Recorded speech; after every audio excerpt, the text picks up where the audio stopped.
ভীষণই খাস্তা ও মুচমুচে রেসিপিটি বানিয়ে এটাকে 1 মাসের বেশি আপনি স্টোর করে রাখতে পারবেন। যখনই মন হবে তখন কিন্তু খেতে পারবেন। খেতেও কিন্তু দুর্দান্ত লাগে। তো আজকে রেসিপিটি খুব সহজ করে দেখিয়েছি। আশা করি আপনাদের সবারই ভালো লাগবে। বানানো যে কতটা সহজ তাই রেসিপিটি দেখলেই বুঝতে পারবেন। তো রেসিপিটি প্রথম থেকে শেষ পর্যন্ত দেখবেন। আশা করি আপনাদের ভালো লাগবে। ভালো লাগলে ভিডিওতে একটা লাইক দিয়ে চ্যানেলটিকে সাবস্ক্রাইব করে নেবেন। আর পাশে থাকা যে বেল আইকনটা থাকবে ওটাতে প্রেস করতে ভুলবেন না। তো এইভাবে আমাকে অবশ্যই সাপোর্ট করবেন। তাহলে চলুন আজকে রেসিপিটি শুরু করে দিই। তো দেখেন এটা বানানোর জন্য কিন্তু আমি ময়দা নেব। আপনারা চাইলে কিন্তু আটাটাকেও নিতে পারেন। তো আজকে আমি ময়দা দিয়েই দেখাবো।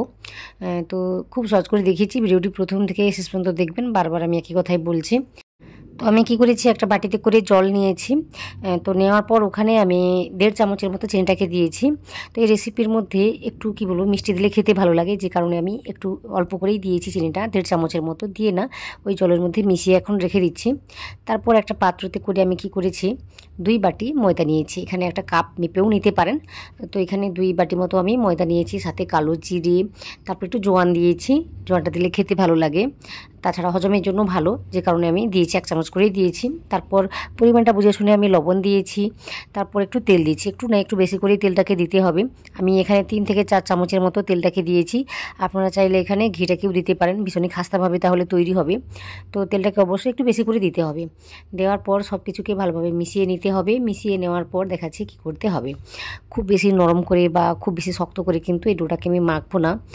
তো জলটাকে দেওয়ার আগে কিন্তু ভালোভাবে মিশিয়ে নিতে হবে।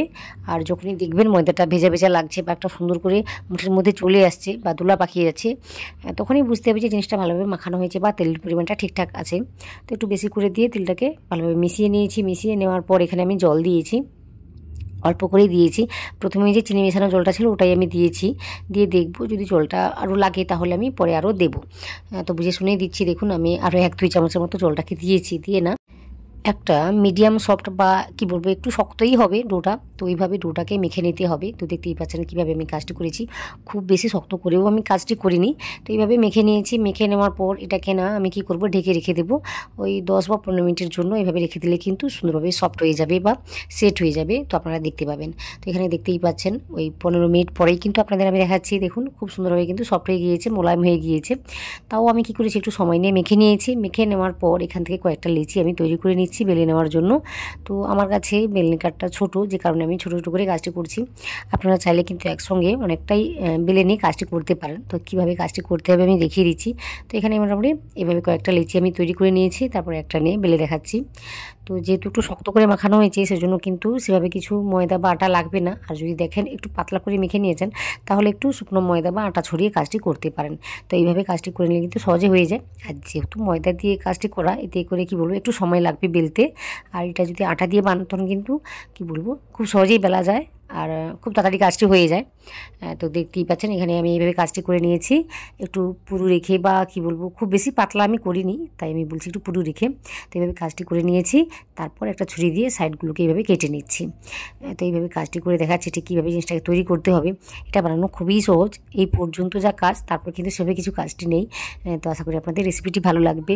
এই পর্যন্ত দেখছেন, যদি ভালো লাগে সেটা অবশ্যই কমেন্ট করে জানাবেন। তাছাড়া কোনো রকমের রেসিপি যদি দেখতে চান সেটাও কমেন্ট করে জানাবেন। আপনাদের কাছে অনেক আমার কি বলবো অনুরোধ যে আপনারা ভিডিওটি দেখবেন, যদি ভালো লাগে তাহলে সেটা কমেন্টে জানাবেন। সাথে সাথে আমার কি বলবো, একটা কমেন্ট তো অবশ্যই করবেন, সাথে ভিডিওতে একটা লাইক দেবেন। নতুন কেউ হয়ে থাকলে অবশ্যই আমার চ্যানেলটিকে সাবস্ক্রাইব করে নেবেন।